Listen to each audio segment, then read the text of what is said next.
I stood in the corner of the break room, clutching the same battered coffee mug I'd used for over 2 decades, Frank's etched in faded Sharpie across the side. Around me, laughter echoed from younger employees, people I'd helped train, mentored, even covered for more times than I could count. But today, none of them met my eyes. That was when I knew. My name is Frank Delaney. I'm 64 years old, and I've worked at Hayden Tech Industries for 29 years, 10 months, and 16 days. Nearly 3 decades of my life. Long enough to see 4 CEOs come and go. Long enough to remember when we still used fax machines. Long enough to have given this place everything but the last of my retirement. And that was the problem, wasn't it? I was 14 days away from my retirement benefits vesting fully. 14 days from the moment when the years of loyalty would finally pay off. Full pension, healthcare extensions, stock incentives. The kind of security I'd spent my entire working life chasing.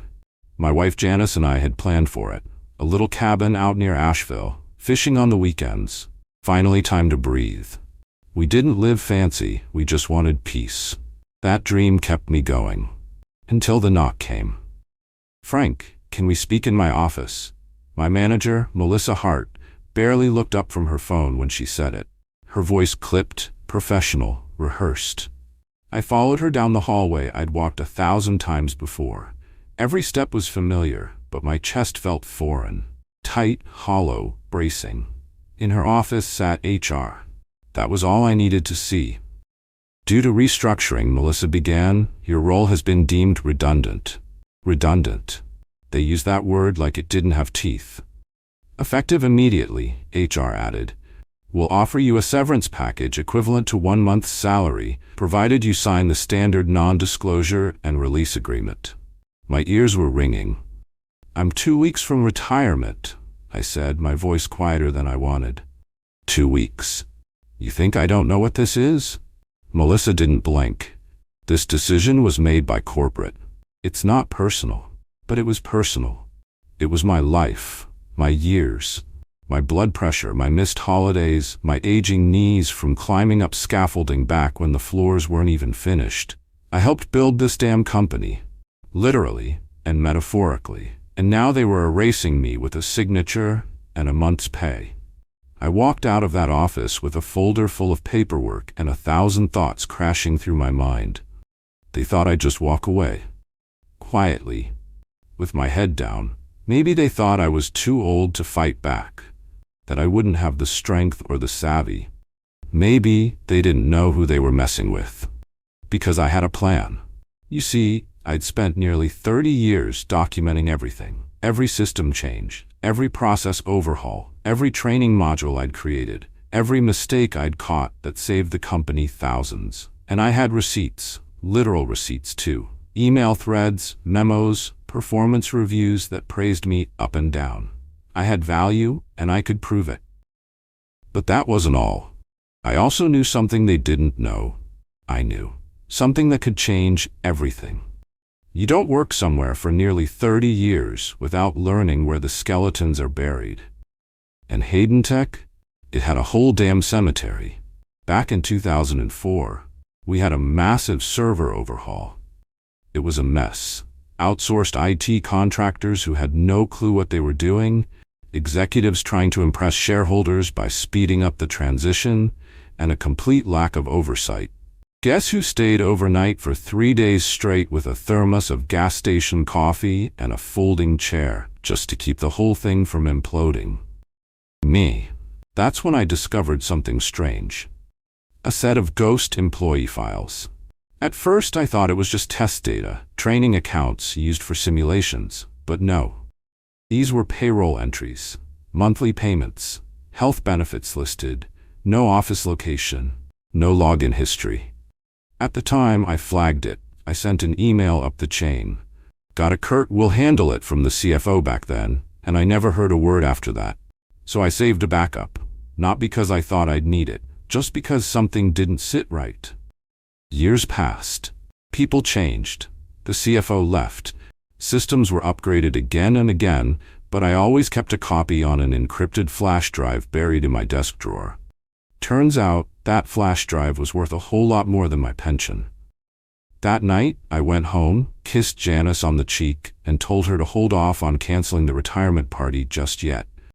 She looked at me confused, but I just smiled and said, "I'm not done." I spent the next day combing through that old data. What I found was worse than I remembered. Over a dozen ghost accounts. Fake employees drawing real salaries for nearly a decade, millions paid out, no tax records, no corresponding ID numbers. It was quiet fraud, the kind that hides in plain sight until someone knows what they're looking for. And someone finally was. Me. I compiled everything, screenshots, transaction logs, time-stamped entries. Then I started looking at who authorized the payments, and there it was. Melissa Hart's name. Not just once, repeatedly. She'd signed off on files that never should have crossed her desk. I should have felt angry. I should have been shaking. But I felt something better. Clarity. They hadn't just fired me to avoid my retirement benefits. They fired me because I knew too much. Because I was one of the last dinosaurs who remembered the old systems. And because I still had the keys to the kingdom. But they made one mistake. They thought I'd go quietly. I didn't. I sent an anonymous tip to the company's internal audit team. I attached a compressed folder with enough documentation to start an investigation that would take months to unravel. Then I BCC'd a few people I knew in legal, former coworkers who owed me favors. Finally, I sent one, just one, to the Department of Labor. No message. Just the evidence. Let the files speak for themselves. Within 48 hours, the quiet hum of the company started turning into a buzz. HR started poking around. Melissa's office door stayed closed most of the day. The next morning I got a call, not from her, but from the interim VP of operations. "Frank, we may have made a mistake." I just sipped my coffee. "That so? We'd like to invite you back, on a consulting basis, help us sort through some irregularities." Consulting. That was rich. Now they wanted to pay me double my old rate to clean up the mess they'd created and tried to bury with my termination. But I wasn't done. I didn't say yes to their offer right away. No, that would have been too easy. I let that VP sweat a little, told him I'd think about it. Truth is, I already had. I'd spent 29 years playing by someone else's rules, showing up early, staying late, training new hires who got promoted before me, covering shifts for managers who took credit for my work. Always the team player. Always dependable Frank. But dependable Frank was gone. And strategic Frank had just stepped into the light. I called my attorney, an old college buddy, who owed me for bailing him out of a DUI back in the 80s. I laid out the situation, how I'd been terminated days before my full benefits vested, how I'd uncovered fraudulent activity, and how they were now trying to bring me back under the table to contain the fallout. He whistled low through the phone. "Frank, this is leverage. Nuclear-grade leverage." Together we drafted a response to Hayden Tech. Not a yes, not a maybe, a proposal. A formal consulting contract, 6 months minimum, at triple my old hourly rate. A clause reinstating my original position retroactively for the full 30 years, granting me the pension and benefits I'd been cheated out of. Full non-disclosure from them regarding my involvement in the audit. And lastly, a quiet retirement at the end of the contract with a glowing farewell memo from the board. It wasn't just about the money anymore. It was about dignity, about reclaiming every ounce of self-worth they'd tried to strip away with a pink slip and a sterile HR script. They called the next morning. The VP's voice cracked a little when he said, "We've reviewed your proposal and, under the circumstances, we're willing to move forward." "Under the circumstances," I repeated, almost laughing. "You mean the ones you created?" There was a pause. "We just want to make things right, Mr. Delaney." "Then we're in agreement," I said. "I start Monday." Click. I looked over at Janice, who was watching from the doorway with a mix of pride and disbelief. "You really did it," she said. "I'm not done yet," I replied. "But we're close." That Monday, I walked back into Hayden Tech wearing the same pressed shirt I'd worn the day of my firing. Let them see that full circle. Heads turned. Some nodded. A few whispered. Melissa's office was dark. She wasn't coming back. Word had gotten out about irregularities in her division. The whispers grew legs and turned into rumors. The rumors turned into emails. HR confirmed she'd been placed on indefinite leave pending an investigation. I heard she eventually resigned to pursue other opportunities. Funny how that works. I spent the next 4 months cleaning up their mess, tracing years of financial discrepancies, restoring systems they didn't even know were compromised, and quietly training a new internal audit manager to make sure it didn't happen again. And the whole time, I got paid more than I'd ever made in my life. At 64 years old, I was finally being compensated for my value. Not just my labor, but my knowledge, my consistency, my integrity. It shouldn't have taken a scandal to get that recognition. But if that's what it took, so be it. Because I wasn't just working for a paycheck anymore. I was writing my exit on my own terms. By the 5th month of my consulting contract, the atmosphere at Hayden Tech had changed. People looked at me differently. The same younger employees who once brushed me off as that old guy in facilities ops now knocked on my door for advice. The IT team, who'd barely nodded at me before, invited me to weekly stand-ups. Even the interns started saying things like, "Mr. Delaney, can you review this process for us?" Mr. Delaney, not Frank from the basement, not the old-timer. Respect. Earned the hard way. It was odd, really. I didn't have a fancy title anymore, no direct reports, no corner office. But my influence had grown tenfold. Why? Because I was the only one in the building with nothing to lose and everything to say. And people finally started to listen. And the best part? I was writing the training manual for my replacement. That was my idea.